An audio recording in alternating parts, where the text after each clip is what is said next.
All right. Predictions. What happens on Friday night? Tim, you get to go first. Yeah, you go first. The former co-host, now guest again. Yeah. But have you gotten it? Has Pete even sent you a T-shirt? No, I don't know how to send Tim a T-shirt. I'm sorry. Well, this whole operation's falling apart. We did. Speaking of this podcast, I should mention Obvious Shirts, The Independent. Check out our merch. I don't know if we have the Violence shirt yet. We're still working with them. The state championship hoodie sold out. Oh, ooh, nice. Okay. Ooh, yeah. So I do want a shirt that just says violence in quotations from the Army game. That was my shirt suggestion from. It was a great one. We haven't pulled the trigger. I sent in the Georgia ones already. I had a lot of free time the last couple of weeks. So Matt, take care of this. Catholics versus canines. All right, I will. It's hard because I remember my USC prediction. I had a field goal in it, so I had to amend that. I will say that Mitch Jeter makes a field goal, but maybe he misses an extra point. I'm going to say Notre Dame wins 26-17. And I think Mitchell Evans is monster in this game. What's the player prop there? So at FanDuel, Mitchell Evans over under receiving yards is 27.5.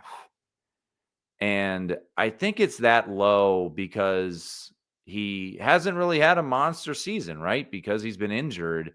And, look, player props are very finicky. You can think you're the most smartest person in the world and then it doesn't come home. But I don't know about you guys.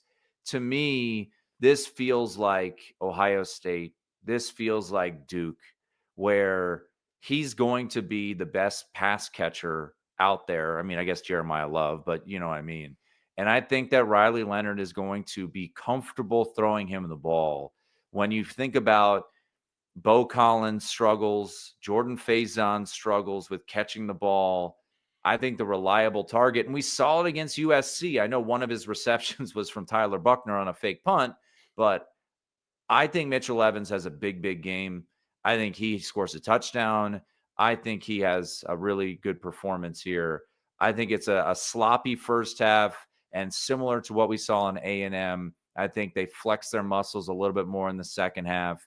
I think it's uncomfortable in the first half. Maybe Indiana has a lead at some point in the first half, but I'll say Notre Dame escapes somewhere 26-17, 26-20, somewhere in that range.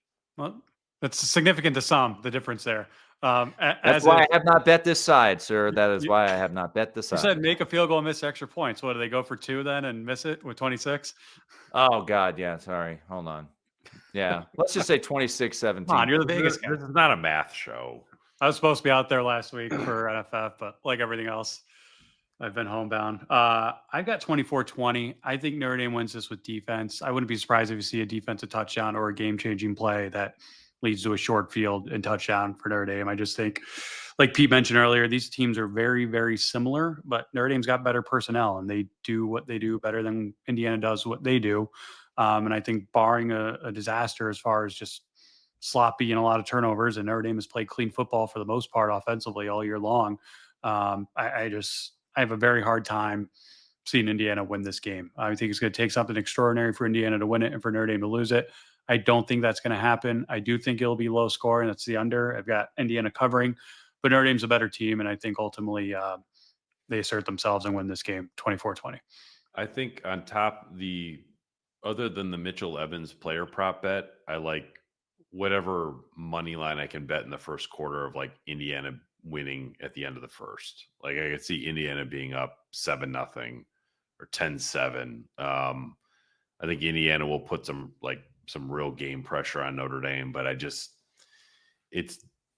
Notre Dame has had enough offensive lulls where they can go a quarter and a half and it's just not really working. And then they figure it out in the third quarter. I could see it being a game like that where maybe Notre Dame is even trailing at halftime before ultimately pulling away. And I do like where as much as the USC was like kind of an alarm bell for the secondary, I'm not sure how applicable that is when it's 25 degrees and windy.